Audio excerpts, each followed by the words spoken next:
नमस्कार दोस्तों, घरेलू टोटके चैनल में आपका बहुत बहुत स्वागत है। दोस्तों, शरद पूर्णिमा का दिन बेहद ही अहम होता है। शरद पूर्णिमा पर अमृतमयी चांद अपनी किरणों से स्वास्थ्य का वरदान देता है। यह सभी पूर्णिमा की रातों में से सबसे अहम रातों में से एक होती है। इसी से ही शरद ऋतु का आगमन होता है। हिंदू धर्म के आश्विन मास की पूर्णिमा तिथि को शरद पूर्णिमा होती है। इसे कौमुदी उत्सव, कुमार उत्सव, शरदो उत्सव, रास पूर्णिमा, कोजागरी पूर्णिमा एवं कमला पूर्णिमा के नाम से भी व्यक्ति जानते हैं। दोस्तों, इस दिन व्रत और पूजा करने से व्यक्ति को विशेष लाभ की प्राप्ति होती है।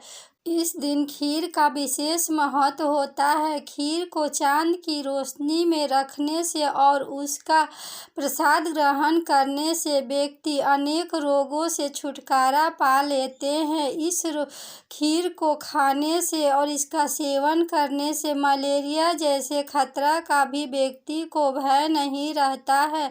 और जिस व्यक्ति की आँखों की रोशनी कम होती है, उस व्यक्ति की आँखों में रोशनी का सुधार आ जाता है।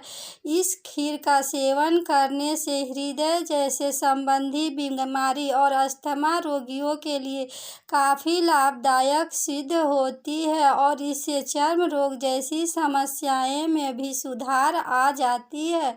इस दिन आप ब्रह्म मुहूर्त में सुबह उठकर स्नान करें या फिर आप किसी पवित्र नदी में स्नान करें।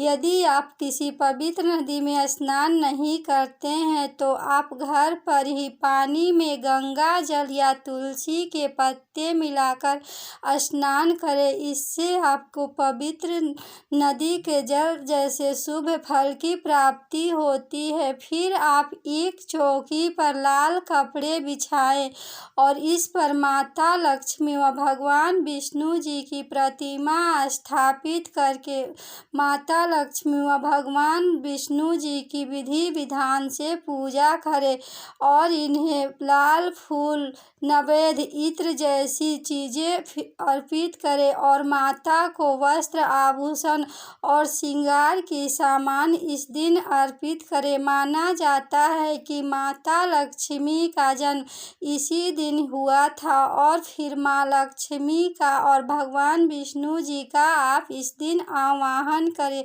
फिर फूल, धूप, दीप, नैवेद्य, सुपारी, दक्षिणा आदि माँ को अर्पित करें। इसके बाद आप भगवान श्री विष्णु जी के महामंत्र ओम नमो भगवते वासुदेवाय नमः का मंत्र जाप करें और फिर इसके बाद आप माता लक्ष्मी जी के महामंत्र ओम श्री महालक्ष्मी नमः, ओम श्री महालक्ष्मी नमः मंत्रों का जाप करें और माता लक्ष्मी जी का पाठ का श्रवण करें। फिर माता लक्ष्मी जी की आप आरती उतारें और फिर पूजा, धूप, दीप और माता की आरती करने के बाद आप माता लक्ष्मी और भगवान विष्णु जी का इस दिन खीर का भोग तुलसी जी के पत्र डालकर लगाएं। इससे माता लक्ष्मी और भगवान विष्णु बहुत ही प्रसन्न होते हैं।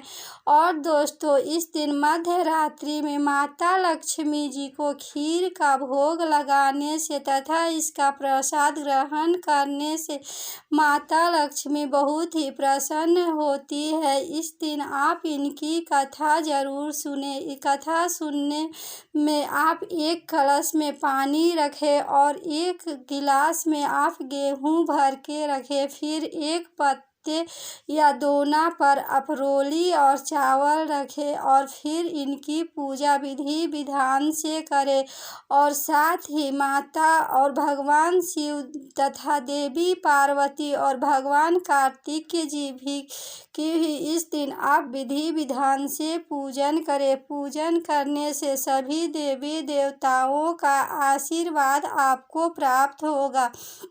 दोस्तों, शरद पूर्णिमा की पौराणिक कथा के अनुसार एक बार एक साहूकार था जिसकी 2 बेटियां थीं। साहूकार की दोनों बेटियां पूर्णिमा का व्रत करती थीं। जहां एक तरफ बड़ी बेटी ने विधिवत व्रत को अपना पूरा किया, वहीं छोटी बेटी ने व्रत को अधूरा छोड़ दिया। इसका प्रभाव यह हुआ कि छोटी लड़की के बच्चों का जन्म होते ही उनकी मृत्यु हो जाती थी। फिर एक दिन बड़ी बेटी ने अपनी बहन के बच्चों को स्पर्श किया तो उसका स्पर्श इतना पुण्य था कि उसके बालक भी जीवित हो उठे। बस उसी दिन से यह व्रत विधि पूर्वक जो भी करता है उसे माता लक्ष्मी व भगवान विष्णु जी की कृपा सदा बनी रहती है और उनके आशीर्वाद से उनके जीवन में सुख और सौभाग्य की वृद्धि होती है।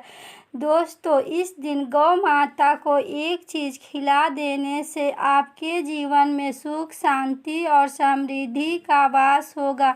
हिंदू धर्म में गौ माता को धरती माता का प्रतीक माना गया है और माता का दर्जा दिया गया है। गौ माता को पवित्र मानकर इस दिन आप उनकी सेवा करें और उनकी पूजा करें। ऐसे लोग जिन्हें अभी तक संतान सुख नहीं मिल पाया है, या फिर वे लोग जो रियल एस्टेट से जुड़े हुए हैं, या फिर ऐसे लोग जिन्हें शनि की 6.5 या ढैया ग्रहों से परेशान है, वे आज के दिन सरसों का तेल चुपड़कर एक रोटी पर तिल के दाने रखकर चितकबरी गाय को खिला दे। ऐसा करने से आपको सभी देवी देवताओं का आशीर्वाद आपको प्राप्त होगा। या फिर आप इस दिन उड़द और चावल की बनी नमकीन खिचड़ी गौ माता को खिला दे। इससे आपके जीवन से दुख और दरिद्रता का दूर होगा तथा आपके जीवन में सुख समृद्धि भरी रहेगी। दोस्तों, ऐसा करने से आपको सभी देवी देवताओं का आशीर्वाद प्राप्त होगा और आप गौ माता से प्रार्थना करें कि हे माता, हमारे जीवन की दुख दरिद्रता को आप दूर करें और हमारी सभी कष्टों और संकटों का निवारण कर दे तथा हमारे जीवन में सुख सौभाग्य की वृद्धि कराएं। और फिर आप गौ माता की 11 बार परिक्रमा करते हुए आप ओम नमो भगवते वासुदेवाय नमः का मंत्र जाप करें और फिर 11 बार परिक्रमा हो जाने के बाद आप गौ माता को प्रणाम करके उनसे क्षमा याचना मांगे कि हे माता, हमसे जो भूल हुई है उसे आप क्षमा करें और हमारे जीवन की दुख दरिद्रता को आप दूर करें। इससे आपको सभी देवी देवताओं का आशीर्वाद प्राप्त होगा तथा आपके घर में सुख शांति और समृद्धि का वास होगा। और दोस्तों, इस दिन आप बड़ों का अपमान ना करें, इस दिन आप सभी का सम्मान करें और इस दिन पूजा व्रत में आप चिंत मन शांत होकर करें। लड़ाई झगड़े का माहौल घर में ना बनाएं, इससे आपके घरों में सुख समृद्धि और सकारात्मक ऊर्जा का वास होगा। दोस्तों, आशा ही नहीं पूर्ण विश्वास है कि यह वीडियो आपको बहुत पसंद आई होगी। दोस्तों, इस वीडियो को लाइक करें, शेयर करें और इस चैनल को सब्सक्राइब करें। धन्यवाद।